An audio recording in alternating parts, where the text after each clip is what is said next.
मंडळी, महाराष्ट्राच्या राजकारणात गेल्या काही दिवसांपासून युतीमध्ये सारं काही आलबेलं नाही. कार्यकर्त्यांमध्ये धुसफूस आहे. जागा वाटपावरून रस्सीखेच अटळ आहे. अशा अनेक चर्चांना उधाण आलेलं होतं. पण या सगळ्या चर्चांना एका रात्रीत पूर्णविराम मिळाला. कारण राज्याचे मुख्यमंत्री देवेंद्र फडणवीस आणि उपमुख्यमंत्री एकनाथ शिंदे यांनी मध्यरात्री एक अत्यंत गुप्त बैठक घेतली. ही बैठक तब्बल 1.5 तास चालली आणि बंद दाराआड झालेल्या या चर्चेतून एक असा धक्कादायक निर्णय बाहेर आला, ज्यामुळे महाराष्ट्राच्या राजकारणात आता खऱ्या अर्थाने मोठं काहीतरी घडणार आहे असं बोललं जातंय. नेमकी या बैठकीत काय चर्चा झाली हे जाणून घेऊयात या व्हिडिओच्या माध्यमातून सविस्तर. राज्याच्या हिवाळी अधिवेशनानंतर जेव्हा सगळे नेते आपापल्या निवासस्थानांकडे निघाले होते, तेव्हा अचानक मुंबईतील एका गुप्तस्थळी मुख्यमंत्री आणि उपमुख्यमंत्र्यांची बैठक ठरली.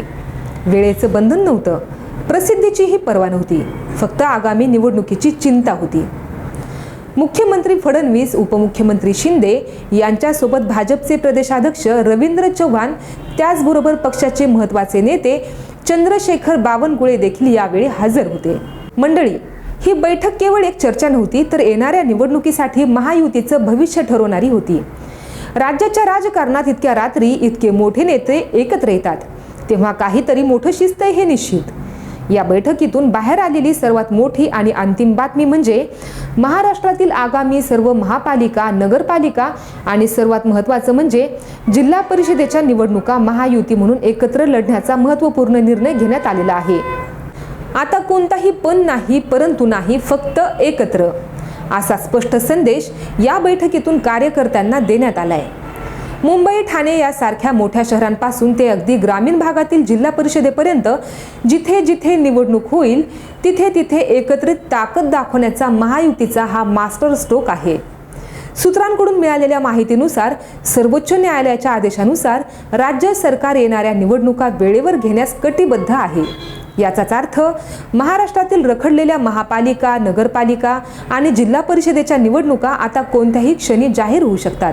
अगदी बोलल्याप्रमाणे येत्या जानेवारी किंवा फेब्रुवारी महिन्यात या निवडणुका होऊ शकतात. त्यामुळे मुख्यमंत्री आणि उपमुख्यमंत्र्यांनी मध्यरात्री तातडीची बैठक घेऊन रणनीती आखण्याचं कारण स्पष्ट होतं.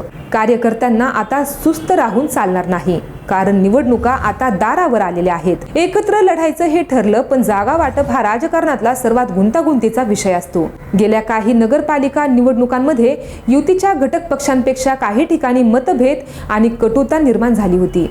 याच पार्श्वभूमीवर या बैठकीत जागा वाटपाच्या किचकट विषयांवरही सविस्तर चर्चा झाली. मुंबई, पुणे, नागपूर, ठाणे यांसारख्या मोठ्या महापालिकांमध्ये आणि ग्रामीण भागातील जिल्हा परिषदेच्या जागांसाठी स्थानिक पातळीवरच्या नेत्यांमध्ये येत्या 2 ते 3 दिवसात चर्चा सुरू होईल. ही चर्चा सौहार्दपूर्ण वातावरणात व्हावी यासाठी दोन्ही नेत्यांनी स्पष्ट सूचना दिल्या आहेत. राज्यात कोणताही वाद नको, युती धर्म पाळा, हा मुख्यमंत्री देवेंद्र फडणवीस आणि उपमुख्यमंत्री एकनाथ यांनी युतीच्या नेत्यांना दिलेला स्पष्ट आणि सडेतोड सल्ला आहे. त्यांनी कार्यकर्त्यांना बजावलं आहे की स्थानिक पातळीवरील मतभेद दूर करण्यासाठी युती धर्माचं पालन करा. कुठेही वादग्रस्त वक्तव्य नको आणि संघर्ष होईल अशी वर्तणूक सुद्धा नको, कारण गेल्या वेळच्या चुकांची पुनरावृत्ती महायुतीला परवडणारी नाही. सत्तेत असूनही अंतर्गत वादामुळे नुकसान झाल्यास त्याची किंमत मोठी असेल, हे दोन्ही नेत्यांनी ओळखलंय. जागा वाटपात काही ठिकाणी पेच निर्माण झाल्यास तिथे मैत्रीपूर्ण लढतीचा निर्णय खुला ठेवण्याबाबतही चर्चा झाली. मुख्यमंत्री देवेंद्र फडणवीस यांनी यापूर्वीच अशा प्रकारचे संकेत दिले होते. याचा अर्थ काही अपवादात्मक ठिकाणी जिथे कार्यकर्त्यांची मागणी खूप तीव्र असेल आणि जागा वाटप जमणार नसेल, तिथे दोन्ही पक्षाचे उमेदवार एकमेकांविरोधात उभे राहू शकतात. मात्र हे अपवाद असतील आणि सर्वसाधारण नियम म्हणून नाही, हे स्पष्ट करण्यात आले. यातून कार्यकर्त्यांचा रोष कमी करण्याचा हा एक हुशार राजकीय डाव असू शकतो, अशा चर्चा सुरू आहेत.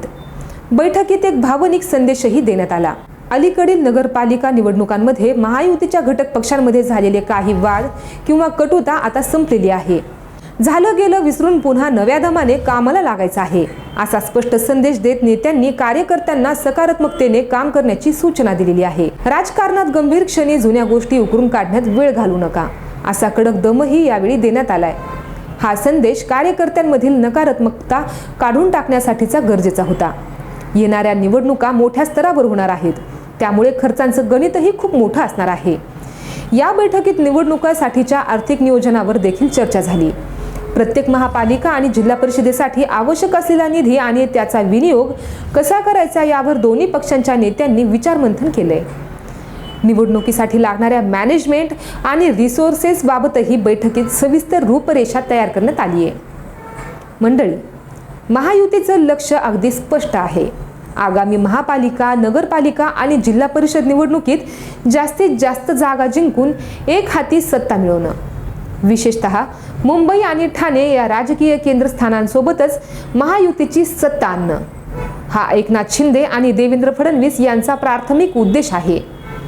या निवडणुकीच्या निकालावरच राज्यातील पुढील राजकीय समीकरण अवलंबून असणार आहे।